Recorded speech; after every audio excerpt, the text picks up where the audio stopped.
ओम शांति। ब्रह्मा बाप के 18 कदम। तीसरा कदम, लौकिकता में अलौकिकता का अनुभव। जैसे ब्रह्मा बाप कोई भी कर्म करते सदा अपने को फरिश्ता स्थिति में रहते हुए किया, लौकिक को अलौकिक में परिवर्तन किया। कर्म व संस्कारों में कोई भी लौकिकता दिखाई नहीं दी। सोचना, बोलना और करना तीनों को ही समान बनाया। ऐसे फॉलो फादर करो।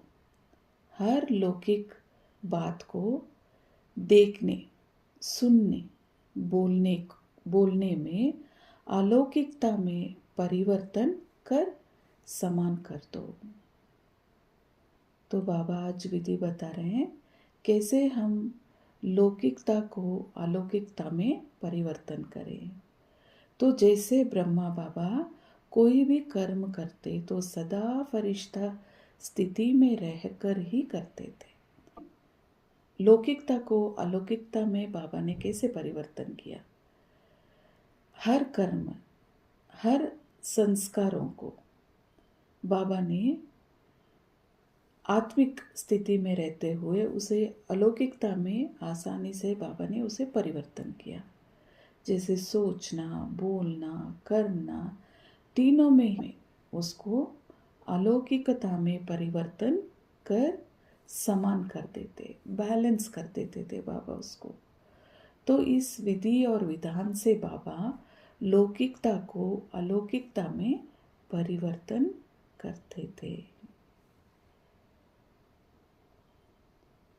तो बाबा कहते हैं हर एक के गुण को देख उन्हें सेवा में लगाना है। तो पहले हमें हर एक के गुण को देखने हैं। बाबा बता रहे हैं कि बाबा हर बच्चों के गुण के जो वर्णन थे उनको करते थे। फिर उनके गुण को देखते हुए उनमें उत्साह भरते थे और खुशी भर देते थे और उसी गुण को सेवा में लगाते थे, उसका कल्याण कर देते थे। बाबा कभी किसी बच्चों का अवगुण नहीं देखते थे। बाबा ने बच्चों का जो भी निर्णय था, चाहे वह बड़े हैं, छोटे हैं, बुजुर्ग हैं, सबको बाबा ने उनकी जो निर्णय की बातें थी उनको रिगार्ड दिया। बाबा ने सुनते थे उसको। फिर आत्मिक दृष्टि से देखते हुए उन लोगों को कल्याण की किसी न किसी कार्य में लगा देते थे।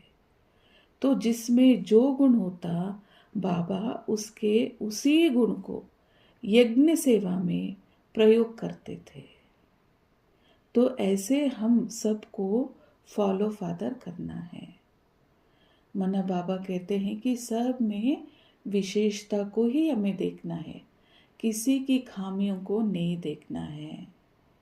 तो पहले हमें परखना है कि इनमें कौन सी विशेषता है, फिर उसी विशेषताओं को उनका बल बनाकर उनको सेवा में लगाना है ताकि उनका भी कल्याण हो जाए और विश्व का भी कल्याण हो जाए। तो अगर हमें देखना भी है तो सबके अच्छे गुणों को ही देखना है। ओम शांति। अपनी शक्तिशाली मनसा द्वारा सकाश देने की सेवा करो। आज तीसरा दिन। अपने डबल लाइट फरिश्ता स्वरूप में स्थित हो, साक्षी बन सब पार्ट देखते सकाश अर्थात सहयोग दो, क्योंकि आप सर्व के कल्याण के निमित्त हो। ये सकाश देना ही निभाना है, लेकिन ऊंची स्टेज पर स्थित होकर सकाश देना है। वाणी की सेवा के साथ साथ मनसा शुभ भावनाओं की वृत्ति द्वारा सकाश देने की सेवा करो। तो डबल लाइट फरिश्ता स्वरूप में स्थित होकर साक्षी बनकर सबके पाठ को देखते हुए सकाश देना है, यानी कि कंप्लीट निमित्त भाव। तो ऐसे सहयोग देना है जो सर्व की कल्याण के हम निमित्त बने हैं। तो ये सकाश देना ही निभाना है। तो हमें साक्षी होकर सबको अपना अपना पार्ट को निभाते हुए हमें देखना है, जो भी जिससे भी हो। तो इस आधार से जब हम निमित्त भाव से सकाश देंगे तो उसका असर ज़्यादा है, लेकिन उसे हम ऊंची स्टेज पर स्थित होकर सकाश देंगे। वाणी की सेवा के साथ साथ मनसा और शुभ भावनाओं की वृत्ति द्वारा सकाश देने की सेवा करनी है। सेवा करने की जो भी विधि विधान है उसे कंप्लीट धारणा करके फिर हमें सेवा करनी है। ओम शांति।